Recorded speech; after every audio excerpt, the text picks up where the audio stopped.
Cape Town, Wednesday morning started with tension in the air, but no one could have predicted the level of chaos that unfolded outside Parliament. A massive crowd of furious South Africans gathered, waving placards, chanting, and demanding one thing: Ramaphosa must go. The protest, initially organized by civic groups and political activists, was meant to be peaceful. But emotions were already running high after weeks of shocking revelations linking President Cyril Ramaphosa to corruption scandals and the mysterious death of former Minister Nathan Thethwa. By mid-afternoon, the atmosphere turned volatile. Witnesses say it all began when word spread that Ramaphosa was inside Parliament attending a closed-door session with senior ANC officials. The crowd, numbering in the thousands, surged forward, shouting slogans like, "You have failed the people. We want justice from Thethwa. Ramaphosa must step down today." The police tried to maintain order, forming barricades and warning the protesters to remain calm. But anger boiled over. Bottles, stones, and debris began flying toward Parliament's iron gates. A few protesters breached the perimeter fence before being pushed back by riot police using shields and stun grenades. Videos captured by onlookers quickly flooded social media. One clip shows a furious crowd surrounding Ramaphosa's motorcade as it attempted to exit the Parliament precinct. A loud crash followed as stones struck the president's convoy.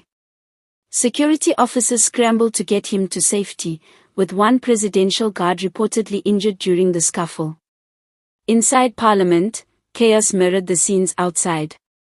Opposition MPs shouted at the Speaker to suspend proceedings, accusing the President of igniting public anger through dishonesty and arrogance. EFF and DA members reportedly walked out in protest, while ANC officials huddled in corners, looking visibly shaken by the sudden escalation. By 3 p.m., Cape Town had turned into a security hotspot. Armored vehicles were deployed, streets were sealed off, and tear gas filled the air.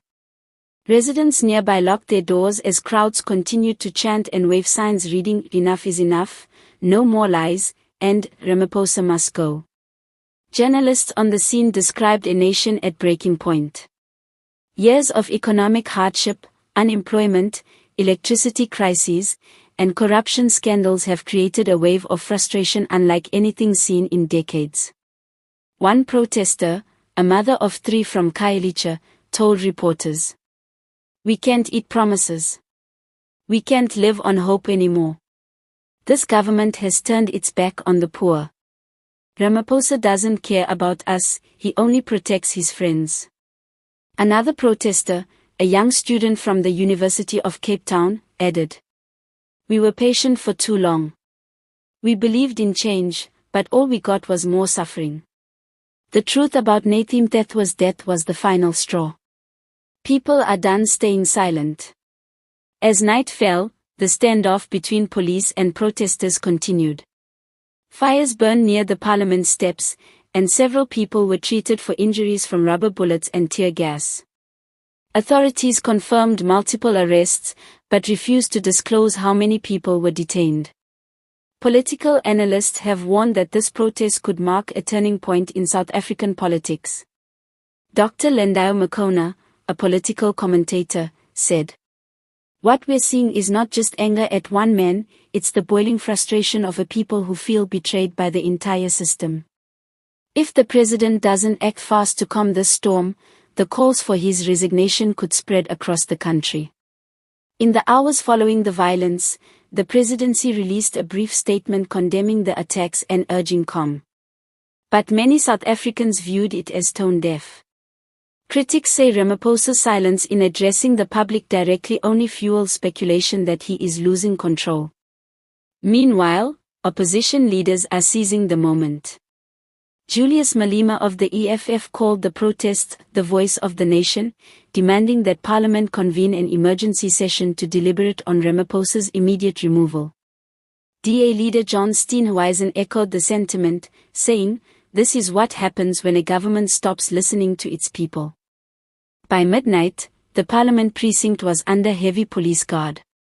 The streets, still littered with rocks, glass, and burnt debris, stood as a haunting reminder of the day's chaos. Yet, even as the smoke cleared, chants could still be heard echoing through the night, a clear sign that the people are not done. Ramaphosa must go has become more than a slogan. It's a rallying cry for change, a warning that South Africa's patience has run out.